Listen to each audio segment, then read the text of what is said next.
ನಮಸ್ಕಾರ ಫ್ರೆಂಡ್ಸ್, ನಾನು ನಿಮ್ಮ ಸಂದೀಪ್ ಕುಮಾರ್. ನಾನೊಂದು ಇಂಪಾರ್ಟೆಂಟ್ ವಿಚಾರ ಶೇರ್ ಮಾಡಬೇಕಾಗಿದೆ. ಏನ್ ಗೊತ್ತಾ, ಅದು ನಾಳೆ ಒಂದು ಸ್ಪೆಷಲ್ ಡೇ ಇದೆ.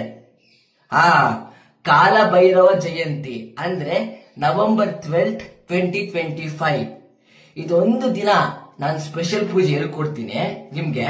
ಅದನ್ನ ಫಾಲೋ ಮಾಡ್ಬಿಟ್ರೆ ನೀವು ಏನು ಮಿಸ್ಟೇಕ್ ಇಲ್ದೇನೆ ನಿಮ್ಗೆ ಎಷ್ಟು ಬೆನಿಫಿಟ್ ಸಿಗತ್ತಂದ್ರೆ ತುಂಬಾನೇ ಬೆನಿಫಿಟ್ ಸಿಗತ್ತೆ. ಫಾಲೋ ಮಾಡ್ತೀರಾ? ಅದೇನಂದ್ರೆ, ರಾತ್ರಿ ಸರಿಯಾಗಿ 12 ಗಂಟೆಗೆ ಮಲಗ್ಬಿಟ್ಟಿರೋ, ಆಮೇಲೆ ಮಲಗ್ಬಿಡಿ. 12 ಗಂಟೆಗೆ ಕಾಲಭೈರವನ ಪೂಜೆ ಮಾಡಕ್ ಶುರು ಮಾಡಿ.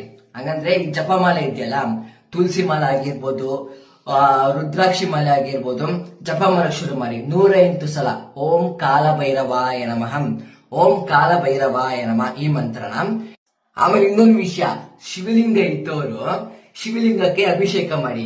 ಗೀಯಲ್ಲಾಗಿರ್ಬೋದು, ಹಾಲಲ್ಲಾದ್ರಾಗಿರ್ಬೋದು, ನೀರಲ್ಲಾದ್ರೂ ಆಗಿರ್ಬೋದು, ರುದ್ರಾಕ್ಷಿ ಹಾಕಿ ಶಿವಲಿಂಗಕ್ಕೆ ಭಸ್ಮ ಹಾಕಿ. ಆಮೇಲೆ ಇನ್ನೊಂದು ವಿಷಯ, ಲೆಫ್ಟ್ ಹ್ಯಾಂಡ್ ಅಲ್ಲಿ ಜಪ ಮಾಡ್ತಿರ್ಬೇಕು, ಓಂ ಕಾಲಭೈರವಾಯ ನಮಃ. ರೈಟ್ ಹ್ಯಾಂಡ್ ಅಲ್ಲಿ ಅಭಿಷೇಕ ಮಾಡ್ತಿರ್ಬೇಕು ಶಿವಲಿಂಗದ ಮೇಲೆ.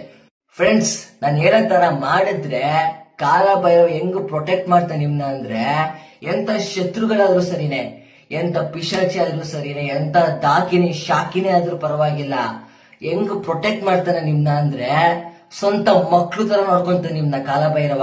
ನಾನು ಹೇಳೋ ತರ ಮಾಡಿ, ಅಷ್ಟು ಸಾಕು.